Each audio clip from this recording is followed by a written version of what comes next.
Hello, White Sox fans, and welcome to another edition of the Future Sox podcast. My name is Ian Eskridge. Joining me, as always, is Mr. James Fox. How are you, James? I'm good, man. What's up? Well, you made it through the NFL draft. Are you still alive? Yeah, I'm Looks like good. you are. Yeah, I'm fine. Sunday was kind of, or Saturday was kind of, like the old Sunday at the end when you're just done. We went to dinner last night and then it was like on there. It was like still going. I'm like, oh my gosh. Like it's like still on. Like you could see the bar TV. I was like, oh my goodness. This like just like thing never ends. Yeah, it just goes on and on and on. I'm happy that that part is done, but it doesn't matter what happens. They're still going to talk football and talk radio for the next infinity years. So it really Yes. doesn't matter. Yes. And Cubs. Football and And Cubs. Cubs, mostly Cubs. Um, So a lot of stuff's happened this week. One of the things that we talked about that we wanted to see was roster churn, and there has been that. So, um, I mean, Nick Maton finally got sent down for assignment today. So, I know, I was waiting for that one. I mean, I was like wondering who the next one's gonna be. It's like they have like unlimited, because even I had a bunch of Cubs fans in my mentions like telling me that I don't want Gage Workman or whatever. And I'm like, oh, I mean, I don't really care. I just like rather take the chance that they're like, have you seen how bad he is at third? I'm like, guys, the White Sox have 5 wins. Like it doesn't. I'd rather take my chance on another 24-year-old that was a recent, fairly high pick than one of these vets who I know who they are. Like, and guess what? If Gage Workman stinks, like they'll just DFA him too. Like it's not that big a deal. yeah, I mean, it was one of the guys that we had talked about for the Rule 5s that didn't really, necessarily make a whole lot of sense for the White Sox, but, there was some intriguing, things with the bat to look at. So they get him. The Cubs let him go for cash considerations. So that's just another guy to add to the pile of guys, I suppose. Do you think a team has ever had 3 Rule 5 guys on it? Because he's a Rule 5. That's why it kind of like they had to offer him to the rest of the league like before he goes back to where they take him from Oakland, I think. I don't remember, but Tampa Bay, Tampa right? Bay. Yeah. Somebody. Yeah. So the Sox were like, we'll take him. And he has not played yet, correct? I watched today and No. he did not Yeah. play. Yeah. So Yeah. No. And speaking of Tampa Bay, the White Sox traded Travis Jankowski to the Rays from Charlotte. So now he's gone. And they also released Cal Mitchell. So some of that log jam that they had in the outfield in Charlotte's kind of gone. yeah, I saw that because I was wondering if anybody else is going to come up. We will get to promotions, obviously. A couple of people going to Birmingham, well deserved. Yeah, I mean, I guess you're probably going to have some. What go? I mean, my guess is Nick Maton clears and ends up playing in Charlotte would be my guess, right? And then the same thing probably ultimately happens when Joshua Palacios gets his fate and some of these other guys, right? When it's just, I mean, Talkman and some of these guys have to come back at some point, I would assume, right? I mean, I don't know if we're ever going to see Josh Rojas play for the White Sox. Like, it's him and Talkman are both out hurt. Slater's going to be a while. Is Brandon Drury still in Charlotte? Yes. Well, he was playing yesterday. He did not play today. So maybe he's here then Tuesday, Possible. is my guess. Yeah. And then I don't know what spot he takes or what he plays, because that's like the conundrum too now with and Tim Elko, and I'm sure we'll get into it, right? Like, I mean, I don't know what else the man has to do, but I don't know. Do you think it's as easy as just calling him up and playing him at DH, or does Vaughn have to go, right? Because you do have all these other guys now that you're going to try to get DH at bats for. I mean, Elko's more important. Let's see what he has. Like, I don't really understand what's happening. I'm sure I hope somebody gets about it at least Tuesday. Um, like, what are we doing here? This doesn't make any sense, but we will see if they have some sort of explanation. The Elko thing is, and I have in the responses to my tweets about Andrew Vaughn being awful in the last week. I've had several people tell me that that this is a first round draft pick and we have to ride with him, and that his history shows that he will get back to somewhere near a league average player by the trade deadline, and they can trade him at that point, and that the White Sox aren't going to eat money. Based off Um, of what? I I don't know. I mean, and the thing is that if he starts that slow trip back to being a average player, like like what are we looking at? Like a 70 WRC plus by July? Yeah, I mean, last year it was like 113 in the second half, I think. But overall, it was like not even league average. It was below 90 or it was below 100. So, I mean, it's just so he has options. We've talked about this. Like, they don't even have to cut him if they don't want to cut him. Like, he can go to Charlotte. I just, the thing with Andrew Vaughn right now, like, and we kind of talked about this too, like with the amount of money that he makes, if they were to DFA him or even like if they could release him, nobody would pick him up. Nobody's paying him $5 million. He's awful. So, yeah, I don't know. I don't know what the deal is there. I mean, maybe they do a swing change like they have with Miguel Vargas, who actually looks a lot better since said swing change, right? But yeah, I don't know. It doesn't make any sense. I mean, I looked earlier. Tim Elko has a 184 WRC plus in AAA Charlotte. It's a 29% K rate, which look like he's going to do that. The walk rate's almost 12% though, so he's like improved in areas where he's needed to. Right? He's like doubled the walk rate.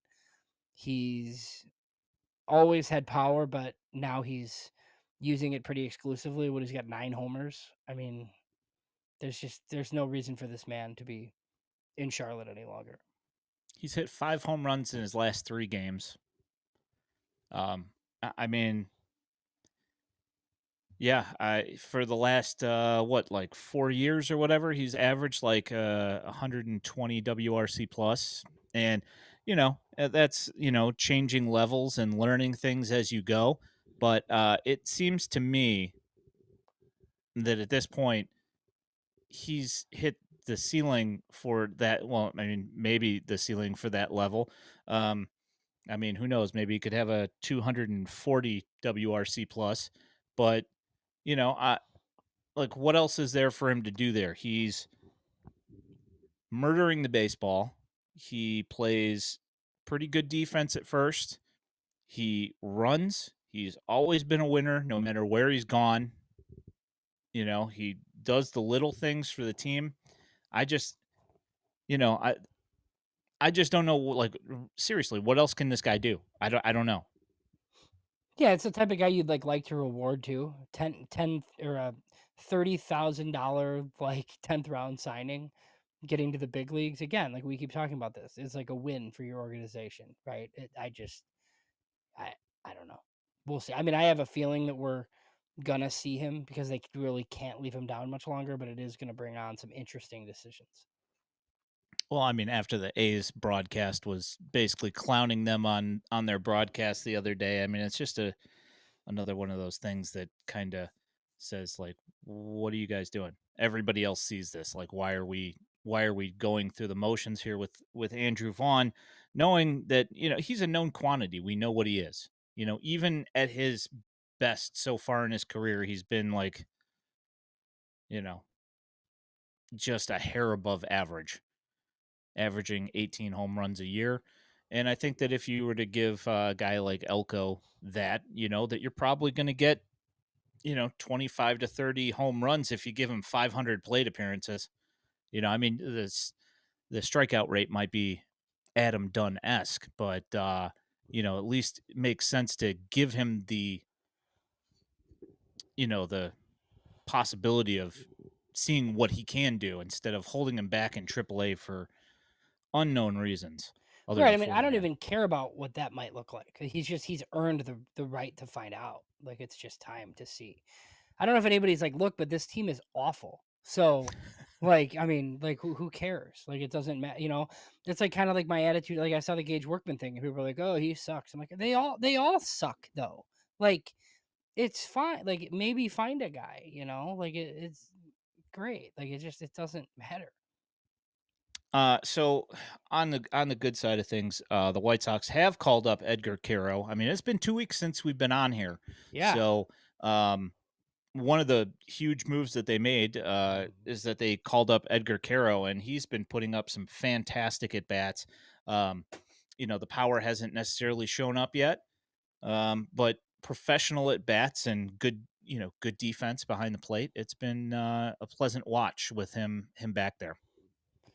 Yeah, very limited time. I mean, so far, but pretty good. I mean, I think what it's 34 plate appearances. I don't think that includes today. So yeah, I mean, it's a 15% walk rate basically. You know, not really striking out. He's seemingly done a lot of those like poke one through the other side of the infield stuff. You know, like where it just like looks like he knows how to play baseball, and he should be in Chicago for the rest of the year. He's been pretty good. So I mean, even Brooks Baldwin, he's got a 105 WRC plus, like on a rancid team. I mean, there's definitely some positives. They just can't score runs consistently. So then you run into situations like today where it's just, like you get a run in the ninth or whatever that is, the 10th, the wacky baseball today, and then you give up a 2-run homer and you lose because it's just, it's kind of the way that it goes. But yeah, no, Y- Carroll's been pretty impressive. Yeah. Neither one of us are that surprised though. So No, no. So there's some interesting stuff here that Doug brings up that is something that we should certainly talk about here. What is your thought about having Tyler Gilbert be the opener twice, and today they had Brandon Isert, and obviously he gave up a run in the first, so it didn't work out perfectly with Isert today, but it seemed to work fairly well with Gilbert doing it. What did you think about that? I kind of like it against teams like Oakland that are very lefty heavy, because like they're not gonna sit those guys. So you try to like steal like at least one at bat, right? So then your starter's not facing them a third time essentially. Um, like Oakland's not stupid, right? They're not gonna put their entire right-handed lineup in to face your left-handed opener. Um, and then not have the advantage. So yeah, I think it's done just to try to get through that first inning, like against some lefties, and then go to I mean, it seemed to work pretty well for Sean Burke, right, and Cannon too. Both of them kind of did pretty well after it. Um, so yeah, I think Gilbert probably better. Isert got in some trouble today, but I'm curious to see if they keep doing it. When they play like different teams, or like is this going to be what they do from now on, right? I don't know. It's an interesting thought. I don't know how you can continue to do this for the entire year, but I mean, if it's it lets your starter have an extra inning when obviously when you would like to think that your starters are your top pitchers on your in your you know staff. So if they can limit plate appearances, that they can go much deeper into games. So that seems interesting. I just don't know if it's something that they want to do for that long. I mean, I don't know if they're just playing with the idea or seeing what the how it ends up working out. Maybe they do it for a couple more series to try and get some data on it, whether it's something that's useful or not. Yeah, no, I kind of like just doing different stuff, especially when you're not very good. I mean, we kind of talked about the roster churn. This is similar, right? Just different. I want to see different, and they're trying different. I think, which is good. It kind of sucks for the starting pitchers to not technically get like games started. I think. So that's like one of the drawbacks, but I think they're just trying to maximize. It's not like, I mean, Sean Burke was a couple more starts away from like being in Charlotte anyway, maybe. So, I mean, it probably can't hurt him. I could see Davis Martin maybe not wanting to do this every time out. I'd be curious to see if they even bother doing it with Shane Smith. Um, so yeah, we'll see. Yeah, the thing about Smith is that the stat that's been going around is like the first 4 innings or whatever. Like people have like a Yeah, they can't hit him at Oops. all. Yeah, they can't hit him at all, but I don't think that that would necessarily change whether they started him in the 2nd inning or whether then it would be the 2nd through the 5th inning, right? You would think, Yeah, I mean, I think anyway? it's just third. I think it's just like the third time through he hasn't really been great. Um, but I mean, if he's ever going to start in your rotation long term, I think you have to just like keep letting him do it. I think the thing for him would be like if you let somebody go 3 innings and then had him like piggyback. I think that would make more sense than like having an opener. Yeah. So brought up here in the chat that by Wolf that the opener thing seemed to correspond with Perez going out. I don't know that that necessarily really has anything to do with it, but Martin Perez is put on the 60-day IL for elbow inflammation, and we had talked about this in our private chat. Hmm. Just how strange it's, like I assumed that it was going to end up being TJ because you don't get generally put on the 60-day IL for inflammation. That's kind of odd. Yeah. Well, he has to miss at least 60 days. I mean, they definitely wanted the roster spot. So, regardless of what it is, you're not going to see him for like a good long while. I think 60 days does put him prior to the trade deadline, though, if he could make it back somehow. So that's like a positive. Like if he Hmm. could come back and make a couple of starts, and then you just trade the rest of the deal. Because he was looking good enough to bring something back, basically. Um, yeah, that's one of the things. It just kind of stinks. They've had it's tons of injuries. There's more in the minors now. Now there's position players getting Tommy John. I mean, it's just one of those seasons, and we're not even through April. Yeah. We will get to stuff I see in the chat here. A lot of questions about the minor league stuff, and we'll get to that in a little while after we get through this major league segment here, because there actually is quite a bit that happened in the last couple weeks here. Um, so Omar Narvaez comes back, and he has been playing in Charlotte for the last couple of days, which is not a surprise in my opinion. I kind of figured that he was going to end up resigning, but he did elect free agency, so that means that he did go out and gauge interest to see if there was anything else out there for him. I assumed that he would probably try and get a backup job somewhere if there was one available to him, and it seems that that is not the case. And since he's already played with the White Sox once this year, what's to stop them from bringing him up again at some point, just in case? Yeah, you would think that he might have. I mean, I don't know what. I'm curious to see what happens when Corey Lee is like ready to return. I mean, I'm sure they just like slow play that. Like, I don't know that they'll keep three catchers. Maybe they will at their peak, right? Like, maybe they wouldn't keep three catchers if one of them is Narvaez, but they would if it's Lee and Theis and Caro. Because Caro, I mean, honestly, is the priority at this point, even over Corey Lee. Like if that's your tandem, and then Teal's in the minors until later in the year, obviously. I mean, it's not like he's exactly like kicking the door down, ready to come up. So, um, Yeah, that's one of those things. He won International League Player of the Week right out of the gate, and since then, he's not. I mean, he's still doing okay with the bat, but it hasn't been anywhere close to that first weekend that he had right out of the gate, hitting like 550 or whatever it was with a couple of bombs. right, yeah. So Um, that's gonna be a little bit. They don't have to worry about having too many catchers. I don't know if there's a such thing as that.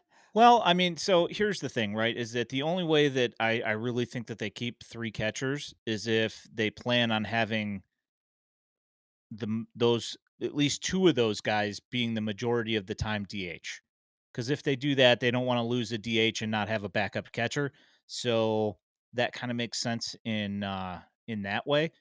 And I mean, obviously, we know that Caro is going to DH a little bit. So I don't know. That's a good question. We'll see how that roster gets constructed here as you know they get their hand forced by Teal or whatever the deal is there. Yeah, I mean, I'd like to see Carroll get as many at bats as possible. So I'd love him to DH on the days that he's off. I know what it does, to the roster, but you're just I don't know. I don't know that it just matters enough to worry about that. Like I just DH him. Who cares? But I guess it's professionals, and you feel obligated to not do that and not lose the DH spot. Yeah.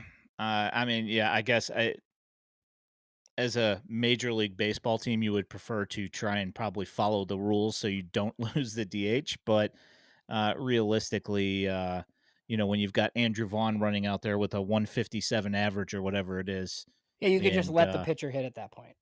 yeah, I mean, what's going to change? Not a whole lot. I mean, we had, you know, uh, Tony La Russa out there having Liam Hendricks running the bases. So at this point, might as well let him hit as well. You know. Yeah, my goodness. Um, so Juan Corella comes back also this week, re-signed with the White Sox. He got assigned to the ACL. Um, and I don't know. This is one thing that I kind of brought up in our chat with Elijah. Is that my curiosity is with him coming back? Did they send him to the ACL to lower his paycheck while he's rehabbing?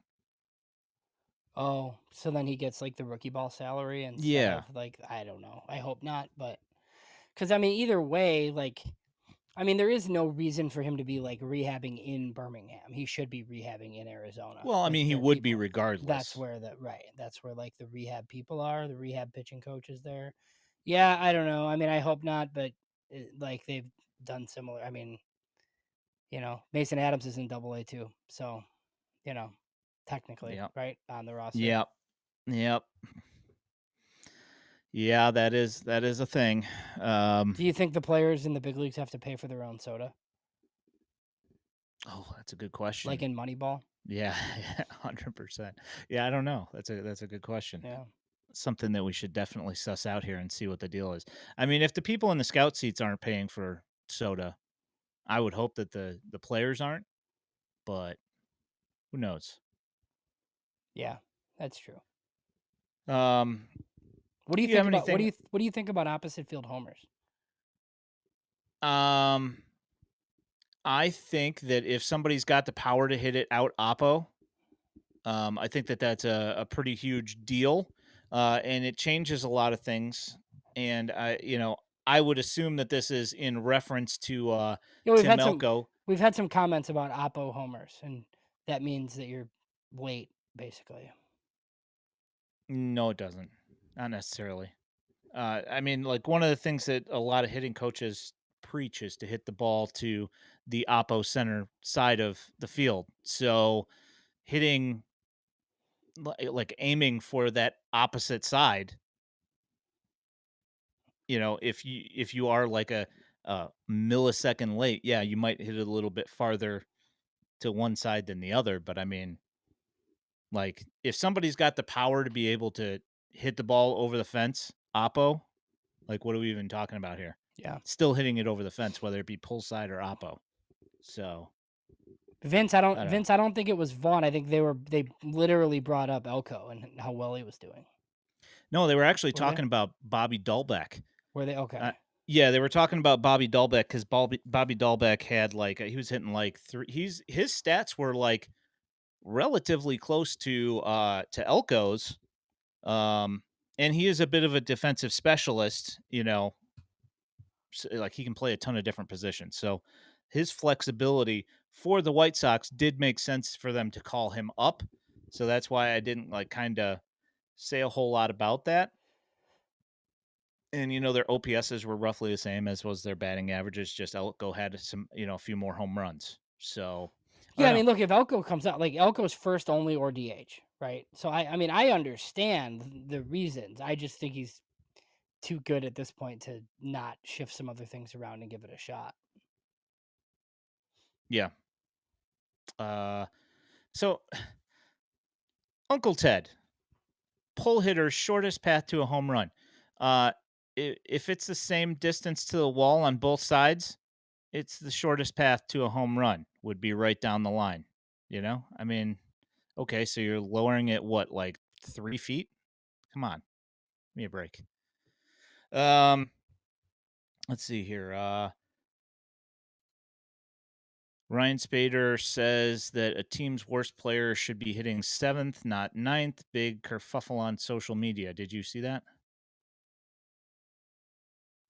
Um, no, but I mean, I'm sure I could be talked into it. I mean, didn't Tony La Russa do some, where he used to hit the pitcher eighth or whatever for a reason because he thought that that was, yeah. I mean, look, I mean, we grew up and it was the 3 and 4 hitter, and now everybody hits their best hitter second because you want as many plate appearances as possible. What was the reasoning for seventh? Is it because I mean, my guess is the math says that they're the least likely to come up with people on base, but I don't know.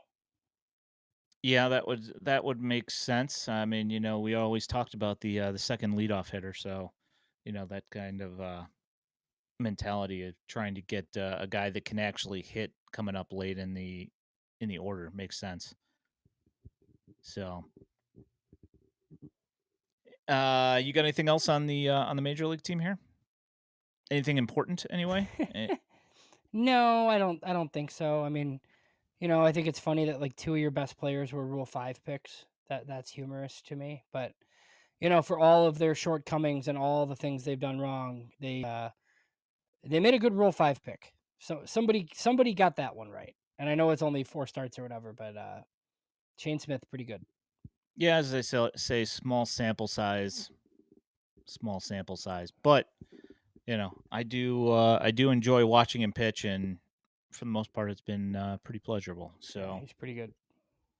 there was one other thing that I wanted to mention here. It wasn't anything super important, and I have lost my train of thought on who that was that I was going to mention. Um, the White Sox did sign Keona Kella from the former closer for the Pirates. He's been pitching in Birmingham, and he got a save the other night. That's kind of an intriguing arm, I think. Yeah, he's been out a while, right? He's had some injuries, and he's kind of been in and out from a couple of organizations. I can't remember off the top of my head who they were, but I know that he's been signed by like two or three different teams, and he did get released by somebody that they could sign him. I just don't remember who that was. I'll look that up right Yeah, I wasn't now. I wasn't sure either. I saw the transaction. There's some others. Caleb Freeman in Charlotte, or was that just like a temporary Yeah, thing? no, he's Yeah, there. he's up there. Yeah, so there's some moving parts. I mean, obviously Steven Wilson was what the fourth piece, I guess, technically in the Dylan Cease trade. He was outrighted. Now he's back. He looks pretty good. So, you know, maybe salvaging a piece there. I think boosters look pretty good. Obviously, we'll see if we see Addison Coffee and some of these other guys. But look, I think it's going to be churn, baby, churn. I think we're going to see a lot of guys. Yeah, I think there's going to be some. I mean, probably Peyton Paulette at some point. I would think would probably get a shot as well. Unless they just Um, bring him straight to the big leagues. But, like, I don't know. I'm just not well, sure. that's what I was thinking. I mean, Yeah, like okay. if you're if you he the other day he pitched 2 innings and struck out 6 guys. Yeah. So I mean, like if he continues doing stuff like that, even if it's not super consistent, and he does have like a blow up inning here and there, like what sense to send him to Charlotte? Does like what sense does that make? Yeah, it doesn't really make much sense. So And there's no reason to hold Paulette down. It's not like one of those things where you're trying to get extra time or anything. He can just be in your big league bullpen whenever.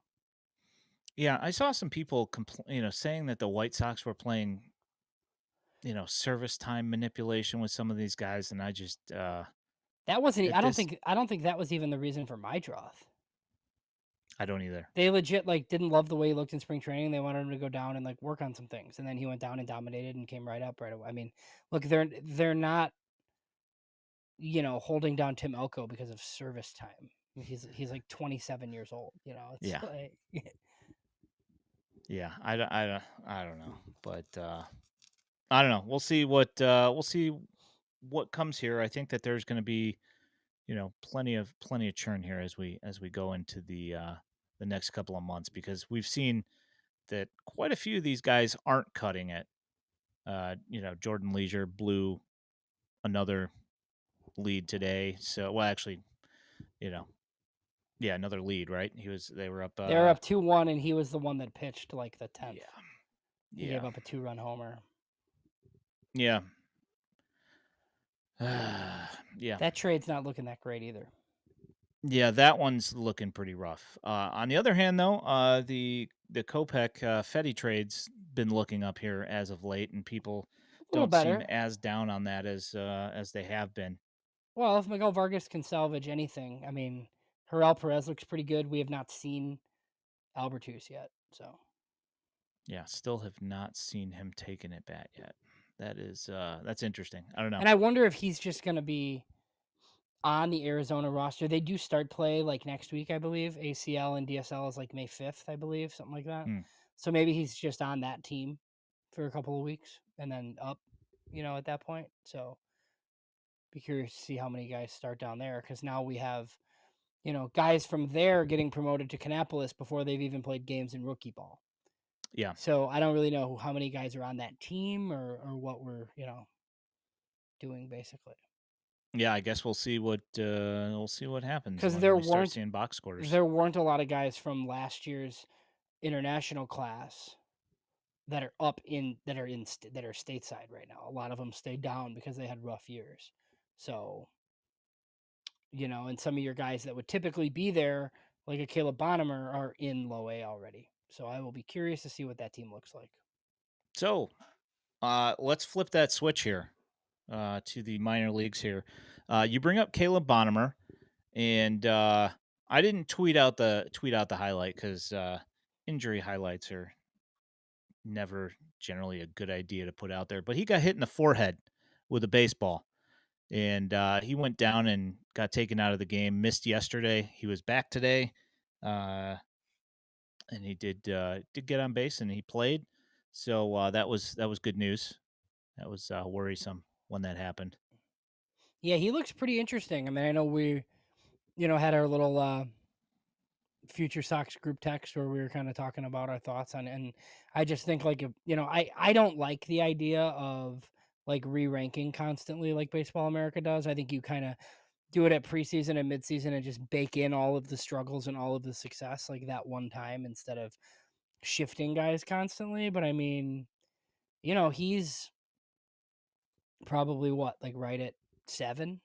I mean, something like that. I mean, he's definitely the most interesting guy after the top 6 right now, I mean, I think a lot of us had like Wolko and Iriarte and some of these other guys there. I think it's definitely Bonnemer's the most interesting of the next group.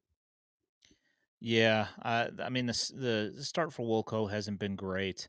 He finally hit his first home run earlier this what was that? I know it was last week, and it was in Kannapolis. He hit a monster home run, hit it to the third deck of the condo building in right field. But it has not translated as of this week. So um, you know, Still 19 years old. So, yeah, no, I'm not that worried about it at this point. But um, it does seem to me, and this is one thing that Gordon Beckham was talking about in the game the other night when he was talking about Miguel Vargas making an approach adjustment to go with his swing adjustments that he's made. And I tweeted out that I'm of the opinion that quite a few of these guys in the system would benefit from changing their approach at the plate. And you know, seems to me that that most of the guys that are really pull happy, those are the guys who are having the most problems with their starts so far this year. Um, you know, I mean, obviously that's a bit of a coincidence, probably, but the guys that you're looking to get big things out of that are left-handed power bats, a lot of pulling the baseball and a lot of grounding out and popping out to the third baseman because they're not making great contact and rolling over everything. So yeah, I mean, it helped Montgomery for a little bit whenever he would get away from trying to pull everything, right? So, um, I don't know exactly what they're preaching with the totally new coaching staff. I don't think yeah, it's to pull everything, but these guys get in their situations where they start to, and Gordon would know, right? So I actually think Gordon's a lot better in the booth than he was, obviously, when he first started. He sounds pretty good. yeah, yeah. I thought that was a pretty entertaining thing, and he actually had some things to say, which was nice. It's like he's kind of opening up a little bit on player uh mechanics and things like that. So that's nice. A nice added little feature to what he does. He was never a shortage for words, that's for sure. No, no, definitely not. Um Anything else in Kannapolis I mean, going on? the pitchers are fun. I mean, I think that's good. You know, Christian Opper and Luis Reyes are two of the like higher upside guys. I think if we were to re-rank, those two guys would be on some of our lists. I think. Obviously, it's tough, like teenagers in low A, but I mean, the stuff is loud, so that's a positive. Yeah, no, Reyes and Opper have been awesome. They're young, so you're going to see some problems with consistency, and they're going to have their their blowups here and there, but they looked really good this week, and it's really nice to see a couple of guys who are going to hopefully carry that staff a little bit here because they need some help with innings, and I don't know how much they're going to be allowed to pitch innings. That's kind of one of those things that's been a little weird here, and we're definitely going to talk about it with Grant Taylor here in a little bit because as we move up the system here. Yeah, that's one of Um, the things. I don't know how many innings those guys are going to throw this year. I don't know how many they're allowed to throw. So, whatever their max is, I hope they get to it. Seems like they've been slowly kind of building up. I think they started at like around 50ish, and the last couple, because they're like a couple starts in, I think they got to around like 70, 75, which you know I'm gonna go ahead and bring this up because this is a Kannapolis thing here. Braden Montgomery just got promoted to Winston-Salem, and that's a pretty huge deal. Your thoughts on that? Yeah, I think it's probably time. I mean, I didn't mind them starting him down just because of the injury and he hadn't played at all. But I mean, this is a really advanced college bat that has, 50 plus college homers. Like this is a guy who, had he entered the system last year, he's in Birmingham probably right now, right? So, he'll go to Winston. There was a question about it, I think, from Adrian. I think he goes to Winston, and if he does similar in Winston, like he probably goes to Birmingham pretty soon and finishes there. Um, would be my guess. Because look, they would like Braden Montgomery to kind of join this young core that they have. For like 2026, I'm sure. So I don't think it's going to be anything crazy where he's like in Charlotte all of a sudden. But, if it's 3 weeks in Winston because he's just really good, I think we could see him in Birmingham whenever. Yep. So one thing that I've heard from I, so many of the responses to Braden Montgomery tweets that I make are he's wasting his time down there. Just send him to Double A. And it's something that I've been thinking about is if a major leaguer breaks his ankle, fractures his ankle, do they have rehab stints? They go and have rehab stints. They don't Yes. just go immediately back to the major leagues. They go on a rehab stint and they get right. The guy hadn't played any minor league games yet, and you want to send him immediately to Double A? Or are we the Angels? Like, Yeah. what are we doing here? Come on, you You've so know? you've so Kenny Williams' burner account then. I mean, it might be The some of Angels, these replies, he'd be in the big leagues already. possibly. He would have broke camp. I will say, um, what's his name? What for them? Second baseman. Nito for What's them? Or No, what? no, no, the second baseman, why I'm blanking on, Christian Christian Moore. Moore? Yeah. Yeah, he's batting like 150 in Double A Yeah. right now. Well, hey man, it doesn't work every time. That's why people don't do this. Take the Yeah, pop-up college prospect and rush him to the big leagues. I mean, it's not easy. I mean, I'm not saying, and again, I need to reinforce this because I don't want to hear from Angels people, and I probably will anyway. But I like Christian Moore, and I think he can be a good player. But if they pull this nonsense, it's possible that they can screw him up just by doing something like this, and Oh yeah, it just doesn't make a whole lot of sense to me. definitely. And Uncle Ted brings up Nick Kurtz in the comments. Nick Kurtz, he started in single A. Did he waste his time in single A? I mean, he murdered it and had like a 1500 OPS over like 5 games, but they still sent him to single A to see that he was going to be able to do a thing. And he did a thing. So they moved him up. I just don't see how putting Braden Montgomery in A ball, how this is perceived as a problem Yeah, it's at not. all. And like these guys went there last year for like a cup of coffee for like an audition, like in August, right? Like after the he didn't like Montgomery didn't have that. Right, So exactly. that's what this is. Add Uh, that on top of the injury. right. I mean, it's like all of those things combined explain why he was in A ball for 3 weeks. Yeah. I mean, we're talking about 3 weeks in a 6 month long season. 3 weeks. And these people are whining about it. I just Well, and it might help him and it definitely won't hurt him. exactly. So Exactly. it's fine. What's the problem with letting him have 3 weeks of success before you move him somewhere else and challenge him, assuming that those first 3 weeks weren't a challenge for him in the first place. In if, say he comes in and from the first day, he's hitting like 250, then you're like, okay, you let him work through it for a little bit. And then when the average creeps up, then you bump him. But he came in there and he, hit 350 and had like it was like a 17 game on base streak or something, and he lost it 2 nights ago. So yeah. Also, something awesome.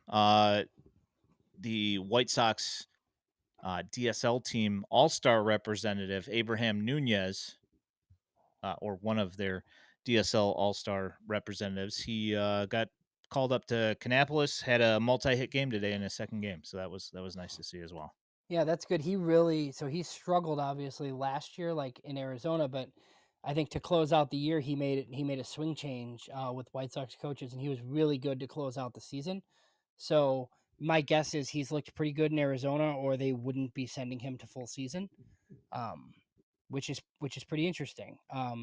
Another guy, obviously, who's there, who obviously we're jumping back to Kannapolis quickly here, was just like I wasn't expecting Javier Mogollon. In Arizona or in Kannapolis because of the 38% K rate. But he's walking at a 19% clip and only striking out 25% of the time in low A. So, um, not as much power on display as he's had, but he's definitely interesting because he's on base at a 410 clip and he's slugging. So, that's one there. They've had some success with some of their super young guys. Yeah, I think it's going to take a little bit of time for that home run power to really seep in, if it ever does. Moving into affiliated ball a little bit more, is going to see less of those cookies. Yeah, But I think he just hit a bunch of mistakes out. Like, yeah. I mean, he's still going to see mistakes. We'll see how that whole thing goes. But I mean, he is, doubles, triples, stolen bases. He's not striking out. It's good stuff. You got anything else in Canny that you're No, but thinking that's about talking about? definitely one of the interesting teams to follow. Yeah, they've been a fun follow. I mean, the bullpen has definitely been an adventure, and some of the starting pitching's been pretty inconsistent, but Yeah. they are fun. I think the scouting report on Pierce George was correct. Hey, he had a I think it was 3 up, 3 down. Maybe it was no, it was 4 up, 3 down. Yeah. He had a walk sandwiched in his inning today, but he pitched pretty well. Oh, he's electric. He Yeah, just, it's just command. just gotta keep it going. All right, so moving to Winston-Salem, obviously they're going to have Braden Montgomery, but what they don't have now is Caden Connor and Ryan Galaney, who have both been moved up to Birmingham. So there's a couple of promotions. It's another one of those. If you get interviewed by FutureSox, you get promoted. So congrats on that, Ryan Galaney. That's Oh yeah. awesome. Yeah, those guys deserve to be there. I mean, we'll find out like, we always talk about like prospect or guy, that sort of thing. I mean, I don't think we really know yet. Guys come out of nowhere, right? Like Tim Elko and do things at Charlotte. I think the thing, that's not in Galaney's favor is that it's probably first base, so he does have to mash. But lucky for him, he's mashed. So that team needed a power infusion and just, some bigger dudes in general. I mean, that was like a whole bunch of slap hitters on that team. So yeah, I think we kind of speculated that this could be happening at some point here pretty soon. Yeah. So moving back to Kannapolis, because that's where he was most recently. Casey Saki, just to answer your question here, Robert, he is actually having Tommy John surgery. Um, he tried to get some swings in, and so they were DHing him and hoping that he could get some at bats, and that apparently the injury was a little bit too much, and so they decided to go ahead with surgery. I did find something else out interesting about Canny today. TJ McCants, who the White Sox drafted last year uh, out of Alabama, ex Old Miss before that. Apparently, he had a really, really nasty collision with Nathan Archer down in Arizona and was in concussion protocol, like a serious concussion for a little while. So he's actually going to be showing up to Canny here in a couple of weeks, I guess. Yeah, so I wonder if he starts the season for a week in Arizona too, and then it's just there for a little bit before we get rolling. Yeah, entirely possible. Um, all right, so moving back to Winston-Salem. Um, Aldrin Batista, it came out today. We were thinking it was going to end up being Tommy John, but it ends up being a fractured elbow.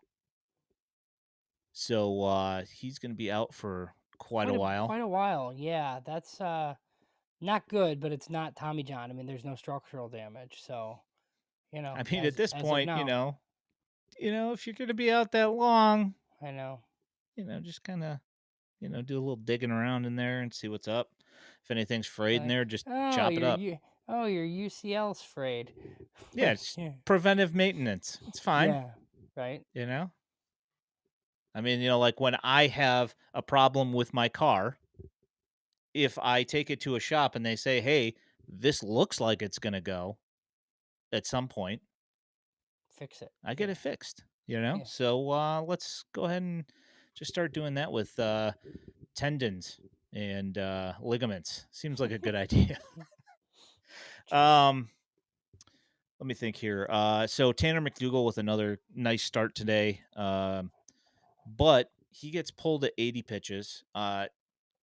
Question on philosophy here from you: how do you feel about the way the White Sox are doing this whole thing? Because this is going to be a question we hear with Taylor. Taylor pitched his limit this year that they've arbitrarily set is 3 innings. He threw 37 pitches today to get through 3 innings, and they still pulled him after 37 pitches. Yeah, so it's kind because what was Schultz like before? He was like 4 innings or some pitch amount, right? Yeah, it Like, was like 45 pitches or something.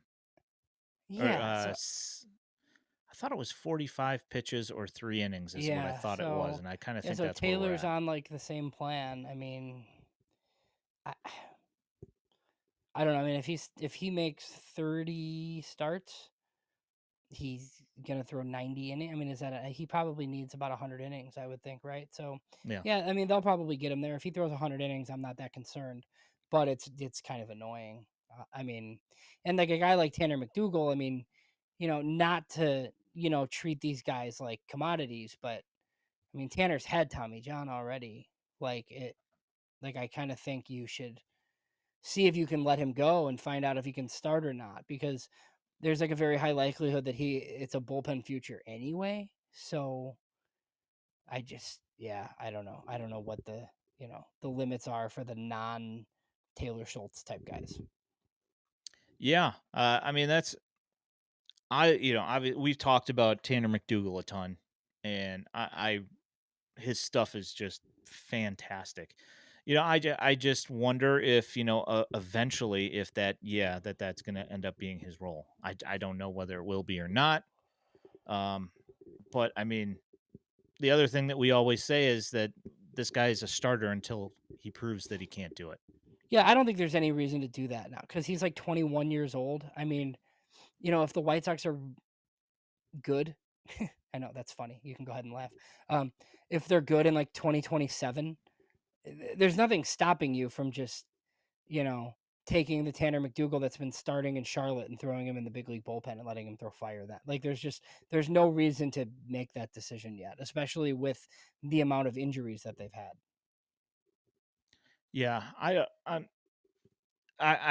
we've had this the talk about whether or not this like holding them back is actually going to benefit them in the long run for keeping injuries out of the system. And I mean, from what we've seen here is that all these guys that they've had still having those injuries, still having all sorts of Tommy John. So at what point do they just decide is the juice worth the squeeze on holding these guys out from throwing 100 pitches every start to get to a point where they can actually start and qualify for a win? Because I mean, you pulled Tanner McDougal after 4 1/3 innings today because he hit 80 pitches.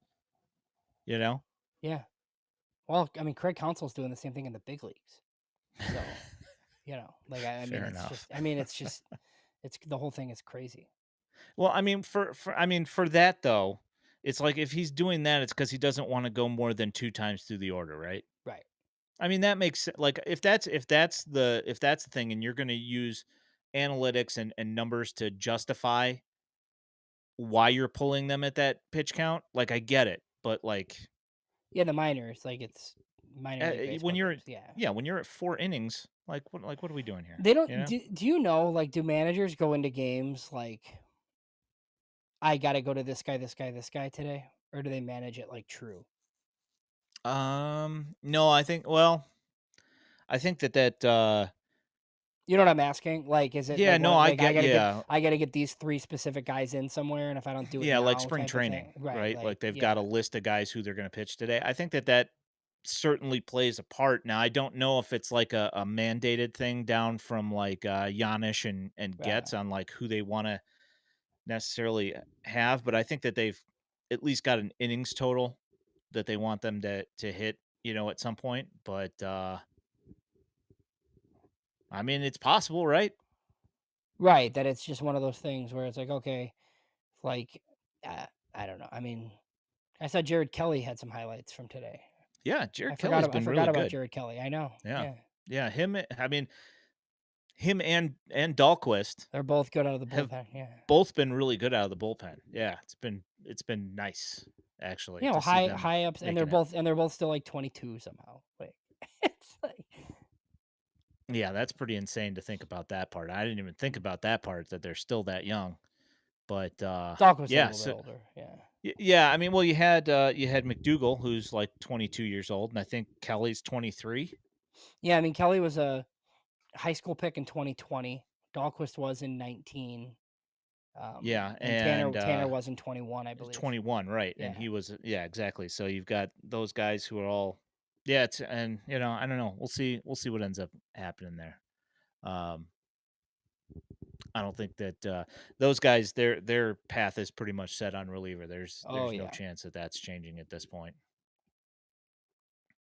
Um, so yeah, so to answer Hayden's question, he asked about whether Galaney's going to Double A. Yes, Galaney is going to Double A.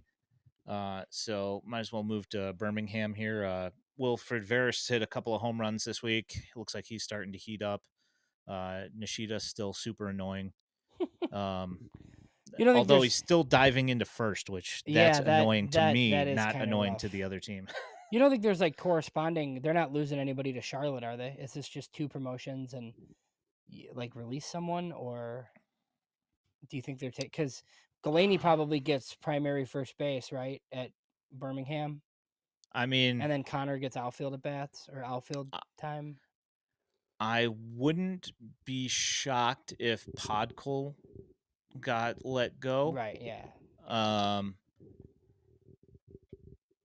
I mean, he's had some good at bats, and also part of the thing here is that when Narvaez left to go to the White Sox, that changed some things.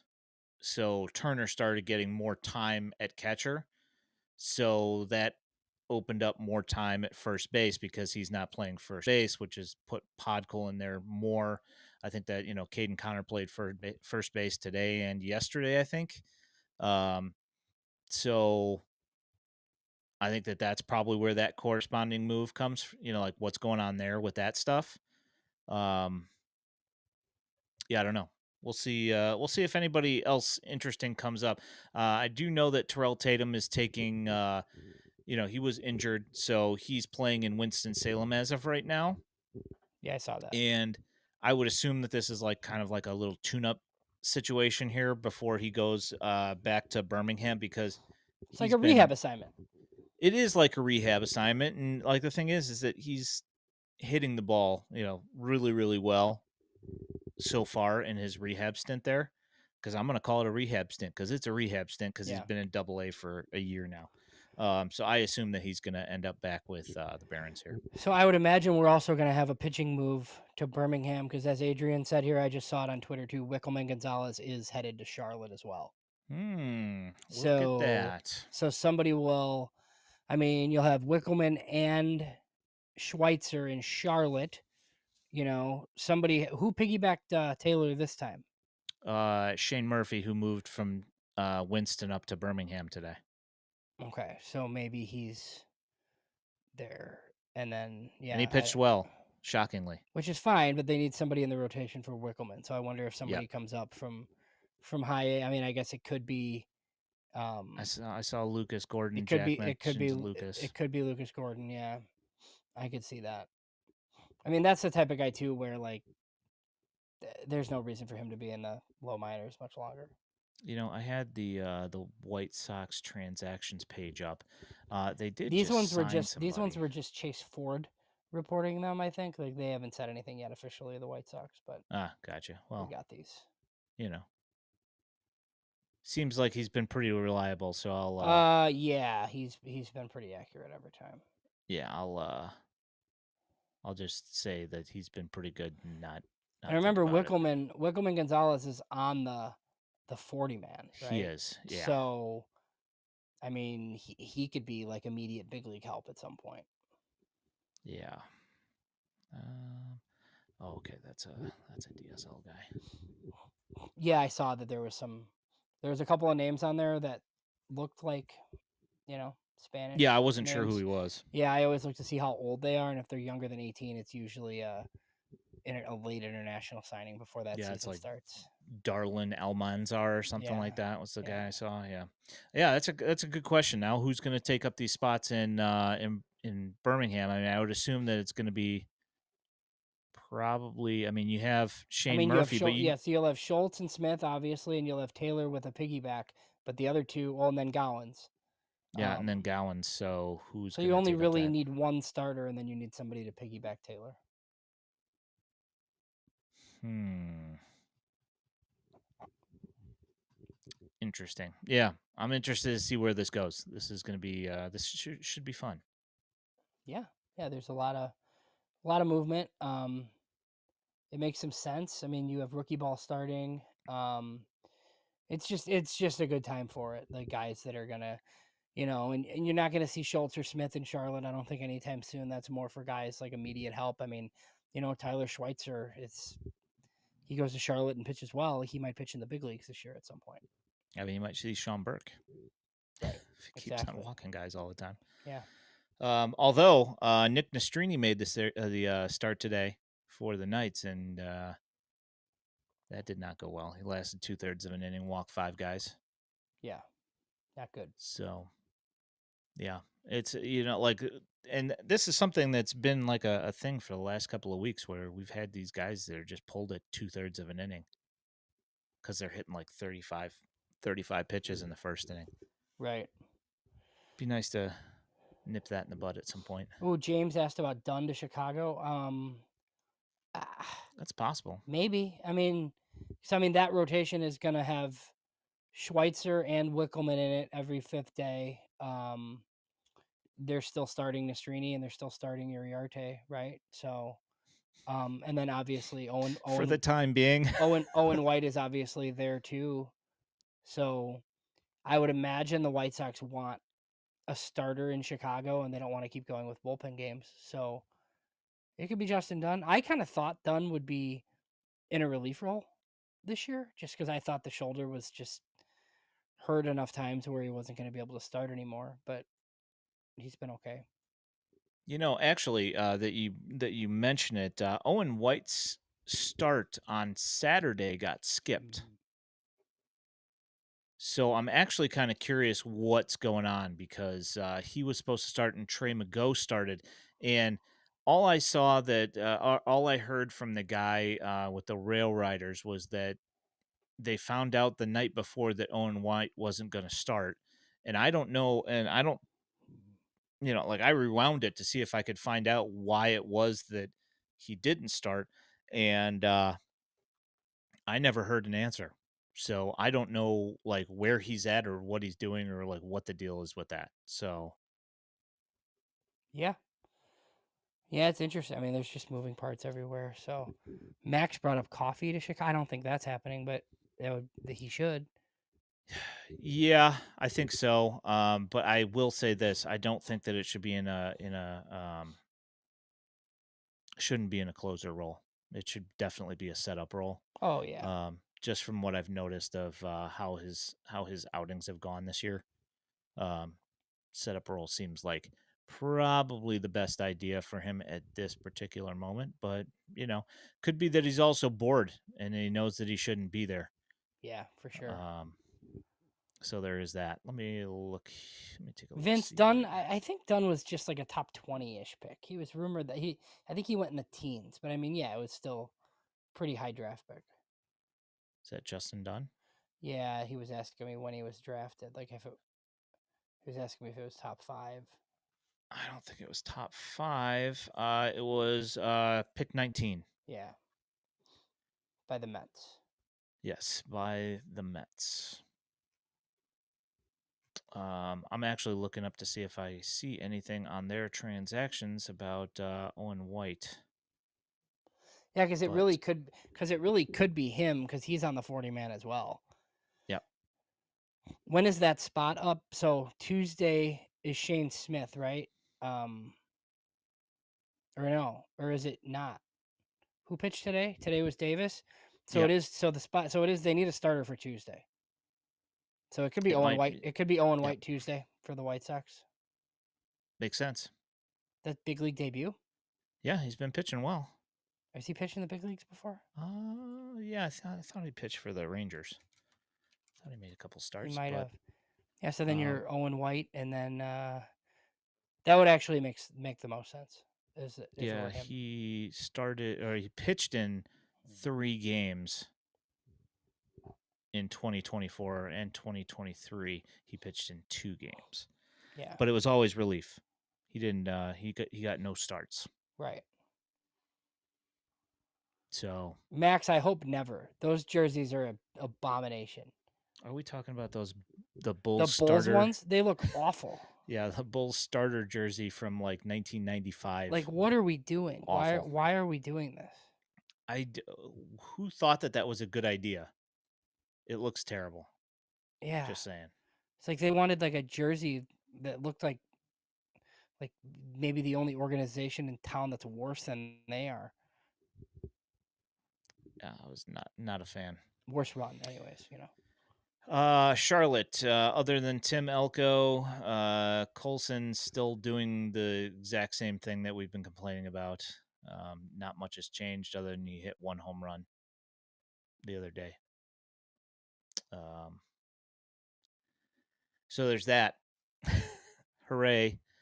Um, Corey Julks has been hitting really well. He's on a crazy heater. I think he's hitting like 360 or something like that as well. And he started hitting home runs also.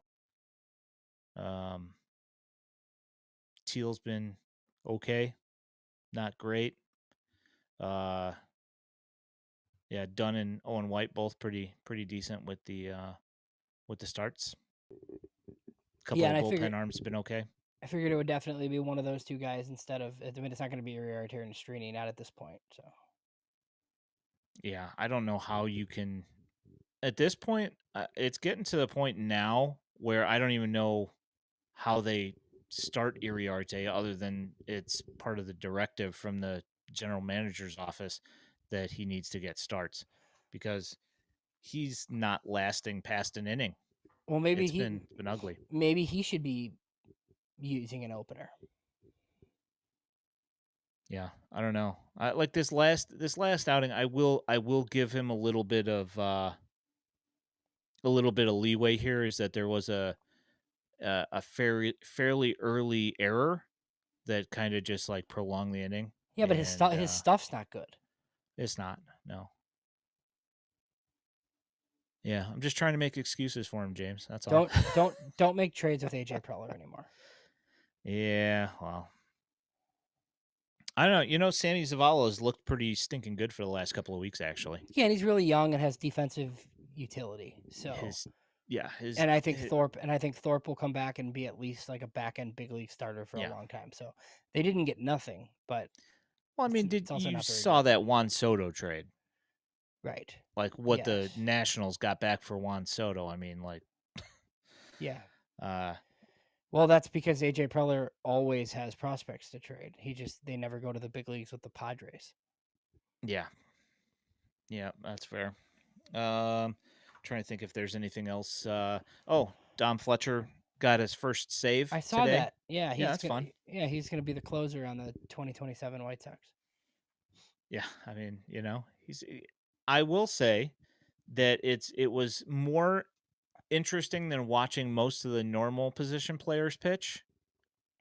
Just simply because like he had like this really weird Noah Schultz esque uh or like Hagen Smith like release point type deal going on, which made his fastball have a ton of run on it, which was kind of fun.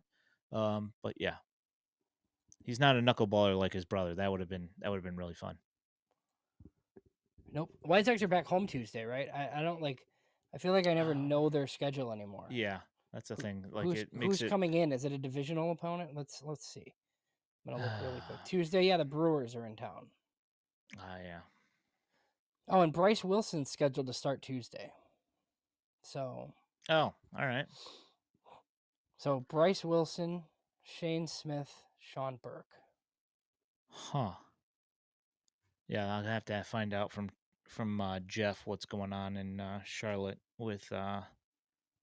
um with Owen White. Yeah. Adrian's asking about Hubi Tuiyonotoa. I saw that he is on the restricted list. Um, Generally, I guess that's like a family issue is usually what they use that list for. Um, but yeah, I don't know. I don't. I don't have an answer for that as to what's going on with him. I haven't. He's not shown up anywhere that I know of yet.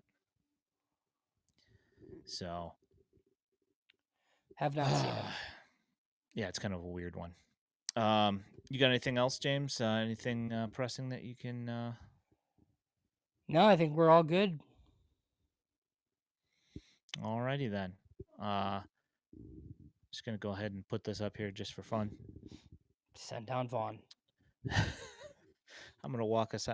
Karen Check's velo is, it's not. It's not what you want. He's been pitching okay though. I will say that for Charlotte, he's put in some decent innings and he's been all right. Um,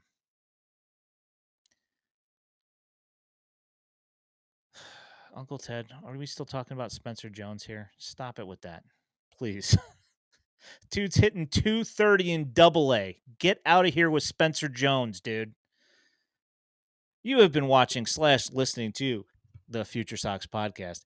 If you are listening to this in podcast form, know that you can find us every Sunday night at 8 p.m. on YouTube and the Purple app. You can also find this podcast along with all of our written content at futuresox.net.